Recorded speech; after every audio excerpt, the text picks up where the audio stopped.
आज आपण जाणून घेऊया डिटेलमध्ये ओव्ह्युलेशन टेस्ट बद्दल. आजकाल कपल्स मधले दोघंही वर्किंग असल्यामुळे ओव्ह्युलेशन मिस होण्याची शक्यता खूप दाट असते. म्हणून आपण एलएच किट नक्कीच यूज करावे. शरीरात अंडे वाढत असताना जेव्हा अंडे एका स्पेसिफिक आकाराचे किंवा एका साईजचे होऊन जातात, आपल्या बॉडीमध्ये एलएच नावाचा एक हॉर्मोन खूप जास्त वाढायला लागतो.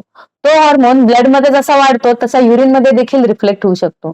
म्हणून याचा फायदा आपण त्या टेस्ट मधून करून युजली मार्केट्समध्ये जे ओव्ह्युलेशन किट्स अवेलेबल असतात त्याच्यात 5 ओव्ह्युलेशन किट्स असतात आणि एक प्रेग्नन्सी किट असते.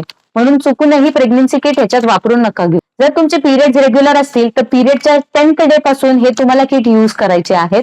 एक दिवस आड तुम्हाला चेकिंग करायचं आहे, जसं की 10वा दिवस, 12वा दिवस, 14वा दिवस, 16वा दिवस, 18वा दिवस. आता या किटसाठी आपल्याला युरिन सॅम्पल लागतं. तर दुपारी 12 वाजेनंतर पाणी न पिता संध्याकाळी 4 वाजता तुम्हाला हे युरिन टेस्ट करायचं असतं. या टेस्टमध्ये तुम्हाला एक प्रेग्नन्सी किट सारखीच किट असते, बट ही टेस्ट जर पॉझिटिव्ह आली तर ह्याला प्रेग्नन्सी पॉझिटिव्ह आली असं समजून नका घेऊ. ड्रॉपरनी तुम्हाला युरिन घेऊन इथे 3 ड्रॉप्स तुम्हाला पोर करायचे असतात आणि या टेस्ट लाईन वरती तुम्हाला 2 लाईन किंवा सिंगल लाईन भेटते. ज्या दिवशी तुम्हाला 2 लाईन्स दिसतील त्या दिवशीपासून कमीत कमी 3 दिवस तुम्ही दररोज संबंध ठेवायला पाहिजे. एलएच किटनी तुमचा टाइम वाचेल आणि स्ट्रेस नक्कीच कमी होईल. सेव्ह करा आणि स्ट्रेस फ्री ट्रॅकिंग नक्कीच चालू करा.